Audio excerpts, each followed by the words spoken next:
রাতেই ধ্বংস হয়ে যাবে ইরান। আজই কি হতে চলেছে সেই ভয়ঙ্কর রাত? পুরো বিশ্বকে স্তম্ভিত করে দিয়ে মার্কিন প্রেসিডেন্ট ডোনাল্ড ট্রাম্প ঘোষণা করেছেন, চাইলে মাত্র 4 ঘন্টার মধ্যেই মানচিত্র থেকে মুছে দেওয়া যাবে ইরানের সব বড় স্থাপনা। সরাসরি হোয়াইট হাউস থেকে তেহরানকে দেয়া হলো শেষ আলটিমেটাম।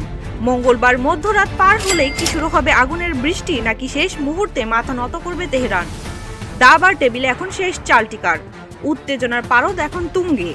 ঘটনার সূত্রপাত সোমবার হোয়াইট হাউসের এক জনাকীর্ণ সংবাদ সম্মেলনে ডোনাল্ড ট্রাম্প যেন বজ্রাঘাত ঘটালেন। কোনো রাগঢাক না রেখেই তিনি সরাসরি আঙ্গুল তুললেন তেহরানের দিকে। ট্রাম্প পরিষ্কার জানিয়ে দিলেন, ইরান যদি নতুন চুক্তিতে রাজি না হয় তবে তাদের জন্য অপেক্ষা করছে এক ভয়াবহ পরিণতি। এই উত্তেজনার আগুনে ঘি ঢেলেছে ইরানের একটি পাল্টা হুমকি। ট্রাম্প হুঁশিয়ারি দিয়ে বলেছেন, তারা আমাদের 8টি ব্রিজে হামলা করার হুমকি দিয়েছে।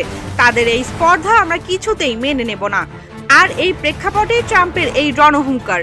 প্রেসিডেন্টের নির্দেশে মার্কিন সামরিক বাহিনী এখন রেডি টু অ্যাটাক পজিশনে।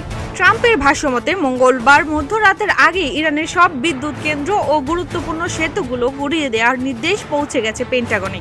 তিনি জোর দিয়ে বলেছেন, মার্কিন প্রযুক্তির কাছে ইরান আজ বড়ই অসহায়।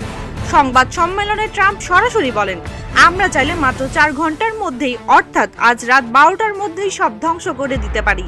এরপর ইরানে আর কোনো আস্ত সেতু থাকবে না কোনো সচল পাওয়ার প্ল্যান্ট। সবকিছু জ্বলবে ও অকার্যকর হবে। ট্রাম্পের বেঁধে দেয়া এই সময়সীমা শেষ হচ্ছে স্থানীয় সময় বুধবার ভোর 3:30টায়। ট্রাম্পের হুঁশিয়ারি অনুযায়ী সেই মুহূর্তের পর একের পর এক বিস্ফোরণে কেঁপে উঠবে তেহরান থেকে শুরু করে ইরানের প্রতিটি শহর। তবে এই যুদ্ধের দামামার মাঝেও ট্রাম্প একটি ছোট দরজা খোলা রেখেছেন। তিনি শর্ত দিয়েছেন, ইরান যদি যুক্তরাষ্ট্রের দেয়া কঠিন শর্তগুলো মেনে চুক্তিতে ফিরে আসে তবে যুক্তরাষ্ট্র ধ্বংস নয় বরং ইরানের পুনর্গঠনে সহায়তা করবে। অর্থাৎ একদিকে রয়েছে আধুনিক মারণাস্ত্রের বিভীষিকা আর অন্যদিকে বন্ধুত্বের প্রস্তাব। ইরান এখন কোন পথে হাঁটবে? তারা কি তাদের সার্বভৌমত্ব বিসর্জন দিয়ে চুক্তিতে আসবে, নাকি ইটের বদলে পাটকেল মারার চূড়ান্ত প্রস্তুতি নিচ্ছে?